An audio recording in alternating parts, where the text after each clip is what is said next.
Lights और चमकते हुए पेड़ों के अलावा क्रिसमस एक और चीज के लिए फेमस है, an old man in a red and white suit, Santa Claus. लेकिन क्या आपको पता है कि ये रेड एंड व्हाइट सूट इस त्योहार का नहीं बल्कि एक पब्लिसिटी कैंपेन का हिस्सा था।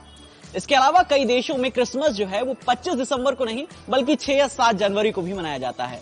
तो आज क्रिसमस के मौके पर क्रिसमस से जुड़े कुछ इंटरेस्टिंग फैक्ट्स।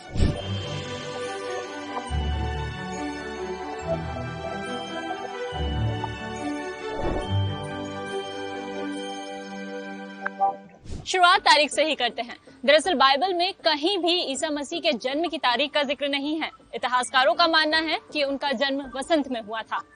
रोम के एक चर्च में 360 ईस्वी के आसपास ईसा मसीह का पहली बार जन्मदिन मनाया गया। लंबी बहस और विचार विमर्श के बाद वेस्टर्न चर्च 4वीं शताब्दी से 25 दिसंबर को क्रिसमस मनाने लगे। अमेरिका ने 1836 में क्रिसमस को कानूनी मान्यता दी और 25 दिसंबर को सार्वजनिक अवकाश घोषित कर दिया गया। कजाकिस्तान, रूस, यूक्रेन और मिस्र आज भी 25 दिसंबर को क्रिसमस नहीं मनाते।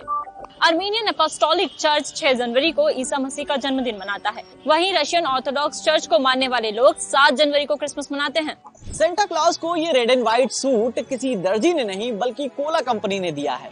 सेंटा क्लॉज के ओरिजिनल कपड़े का कलर ब्लू, व्हाइट और ग्रीन था। 1934 में क्रिसमस पर कोका कोला ने पब्लिसिटी कैंपेन किया जिसमें उन्होंने सेंटा को उसी रंग का सूट पहनाया जो उनके लोगो का कलर था, रेड एंड व्हाइट।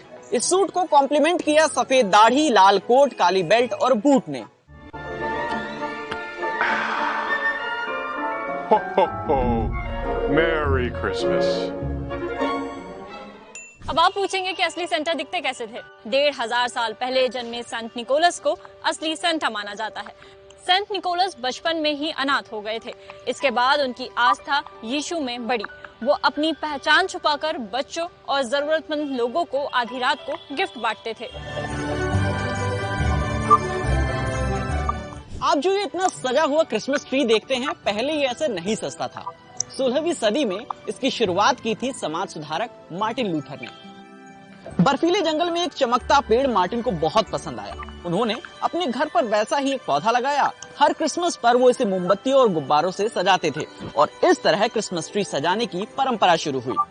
कहा जाता है कि रुडोल्फ रेनडियर सेंटा की सवारी है, लेकिन इसकी रचना तो कलरिंग बुक की बिक्री बढ़ाने के लिए की गई थी। 1935 में अमेरिकी स्टोर मॉन्टगोमेरी वॉर्ड ने इसे रॉबर्ट लेविस से बनवाया था। रुडोल्फ एक काल्पनिक हिरण है। कहानी के मुताबिक रुडोल्फ अपने झुंड का सबसे कम उम्र का हिरण है। बर्थडे के बारे में जान लिया, कपड़ों के बारे में जान लिया और अब सेंटा के घर का एड्रेस भी जान लेते हैं। 1927 में फिनलैंड के मार्कस रोशियो नाम के रेडियो ब्रॉडकास्टर ने ऑन एयर ये दावा किया था कि रोवानियामी में सेंटा का घर मिला है। टूरिज्म में इसका फायदा उठाने के लिए सरकार ने इस इलाके को सेंटा क्लॉज लैंड घोषित कर दिया।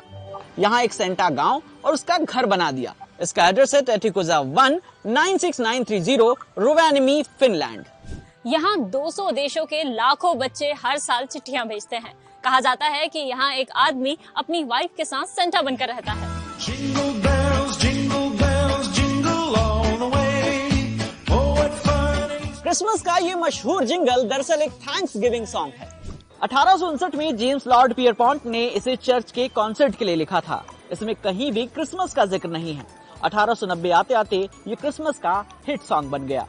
चमकते Christmas tree, red and white dress और सेंट निकोलस की हमेशा जरूरतमंद लोगों को मदद करने की सीख क्रिसमस को खास बनाती आई है। इस परंपरा को यूं ही जारी रखिए और ऐसी ही खबरों के लिए जुड़े रहिए दैनिक भास्कर आपके साथ।